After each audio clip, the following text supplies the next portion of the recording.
Ми вже довго чекаємо, вже і так 10 років вже з року на рік переноситься це питання і вже бажано, вже половина майже роботи зроблена, тільки нам а решту світу вже ми собі якось мусимо продовжувати це. Ясно.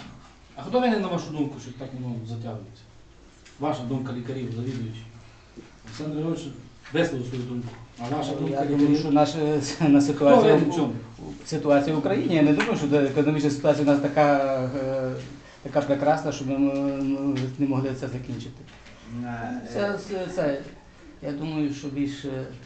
Україна у нас велика, тут в області, наша область Чернівецька.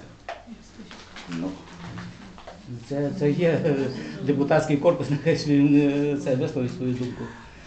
Давайте так. Що депутатський корпус винен? Питання в чому? Я винен в чому, чи як ви Депутатський корпус працює 7-й місяць, а ви говорите про 10 Я років. працюю над аналізами, я роблю аналіз, я свою роботу виконую.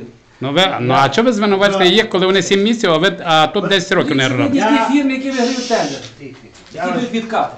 Я вас дуже прошу. Я не Питання компетентний. в тому, що це не є проблема залвідділення, чи заступника, чи головного лікаря. В даному випадку замовником є управління капітального будівництва. Це є структура обласної державної адміністрації.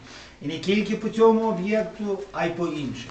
Ми маємо дати людям, якщо ми говоримо про медиків, їм зробити ту роботу, яку вони просили, і це є наше завдання.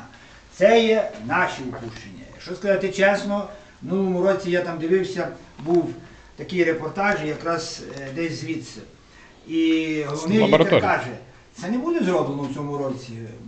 Вони не встигнуть це зробити, ну він просто фахово підходить. Я думаю, та не може бути. Мене переконують всі, в першу чергу управління капітального будівництва, що все ті кошти, які виділені, 6 мільйонів, що будуть освоєні. Ну, але бачите, так вони Ось стали. такі вони спеціалісти, значить робіть висновки. Міняйте керівництво, міняйте людей, хто буде працювати. Якраз Відповідати за слова. ось це